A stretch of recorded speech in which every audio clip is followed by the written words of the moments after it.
Assalamualaikum warahmatullahi wabarakatuh. Halo sahabat Gan yang budiman dimanapun kalian berada. Sebelum kita mendengarkan kisah Abu Bakar As-Siddiq, ada baiknya juga kita menjelaskan mengenai pentingnya nilai-nilai Islami dan bagaimana dapat memandu kita menuju kesuksesan.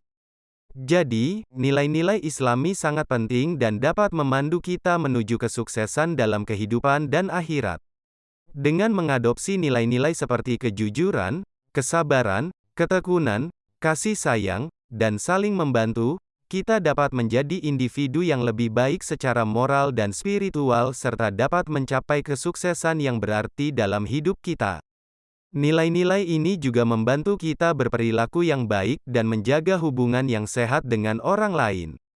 Baiklah sahabat Gan yang budiman, mari kita mulai mendengarkan kisah Abu Bakar As-Siddiq, tentang bagaimana kehidupan Abu Bakar As-Siddiq sebelum ia mengikuti perjuangan Nabi Muhammad untuk menegakkan agama Islam, dan bagaimana ia tumbuh dan berkembang sebagai seorang pedagang sukses, serta tentang sifat-sifatnya yang dikenal sebagai orang yang jujur, pekerja keras, dan dermawan. Abu Bakar As-Siddiq adalah salah satu sahabat Nabi Muhammad SAW yang paling dekat dan dihormati. Sebelum ia bergabung dengan perjuangan Nabi Muhammad untuk menegakkan agama Islam, ia hidup sebagai seorang pedagang yang sukses dan memiliki reputasi yang baik di Mekah. Abu Bakar juga dikenal sebagai orang yang jujur, pekerja keras, dan dermawan sejak masa mudanya. Namun meskipun demikian, Abu Bakar merasa tidak puas dengan hidupnya yang berfokus pada dunia materi. Ia kemudian mulai mencari makna hidup yang lebih dalam dan mendalam. Saat ia menemukan ajaran Islam, ia merasa bahwa itu adalah jawaban yang telah ia cari selama ini. Abu Bakar segera bergabung dengan Nabi Muhammad untuk menegakkan agama Islam, dan ia menjadi salah satu dari sedikit orang yang menerima ajaran Islam dari awal. Ia kemudian menjadi panutan dan sahabat setia Nabi Muhammad, dan ia selalu siap untuk memberikan segala dukungan dan bantuan yang dibutuhkan. Setelah Islam mulai berkembang di Mekah, Abu Bakar mengalami banyak kesulitan dan cobaan. Ia bahkan pernah diasingkan oleh keluarganya sendiri karena mereka tidak setuju dengan pilihannya untuk memeluk agama baru. Namun pada akhirnya, Abu Bakar berhasil meyakinkan mereka bahwa pilihannya adalah benar dan mereka akhirnya ikut memeluk agama Islam. Setelah Perang Badar, Abu Bakar semakin terkenal karena kepemimpinannya sebagai seorang Muslim yang tegas dan disiplin. Ia juga terus bekerja keras dan menjadi pedagang yang sukses, tetap memegang prinsip kejujuran dan kepedulian kepada orang lain. Ia sering memberikan sumbangan kepada para fakir miskin dan membantu mereka yang membutuhkan. Dalam sejarah Islam, Abu Bakar dikenal sebagai salah satu pemimpin terbaik dan teladan bagi kaum muslimin. Ia terus hidup dengan sifat-sifat yang baik dan berbakti kepada agama serta masyarakat yang ada di sekitarnya. Ia wafat pada tahun ke-13 setelah hijrah dan dihormati sebagai seorang tokoh agung dalam sejarah Islam. Selanjutnya, bagaimana kejadian saat Abu Bakar pertama kali bertemu dengan Nabi Muhammad?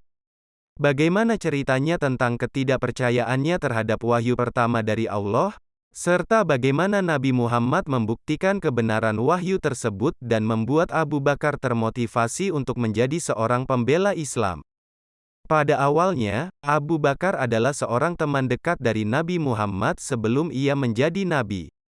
Tidak lama setelah Nabi Muhammad menerima wahyu pertamanya di Gua Hira, ia bertemu dengan Abu Bakar di salah satu pertemuan sosial di kota Makkah pada tahun 610 saat itu, Nabi Muhammad masih bingung dan takut tentang penglihatan yang dia alami di Gua Hira.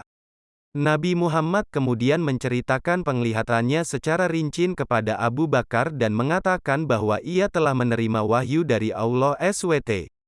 Namun, Abu Bakar awalnya ragu dan bahkan tidak percaya pada apa yang ia katakan, menganggap bahwa penglihatan tersebut hanyalah ilusi atau mimpi belaka. Namun, Nabi Muhammad kemudian membuktikan kebenaran wahyu tersebut, yaitu dengan memerintahkan Abu Bakar untuk mendengarkan bacaan suci Al-Quran secara langsung dan berbicara dengan malaikat di sana. Abu Bakar kemudian mengalami perubahan yang besar dalam dirinya, dan menjadi termotivasi untuk menjadi seorang pembela Islam. Ia menyadari bahwa Islam adalah kebenaran dan kepercayaannya pada Nabi Muhammad memberikan keyakinan yang kuat. Abu Bakar kemudian menjadi salah satu pendukung utama pertama Nabi Muhammad dalam menyebarkan Islam ke masyarakat umum. Ia juga sangat penting dalam penyebaran Islam ke negara-negara di sekitar Arab dan memainkan peran penting dalam pembentukan kekhalifahan Rasyidin. Dengan demikian, kisah ini menunjukkan bagaimana Nabi Muhammad dan wahyu yang ia terima membantu Abu Bakar untuk mengubah pemikirannya dan menemukan keyakinan yang baru dalam hidupnya. Ini adalah salah satu peristiwa kunci dalam sejarah awal Islam, yang telah membawa perubahan besar dan menunjukkan kebesaran Allah Subhanahu wa Ta'ala.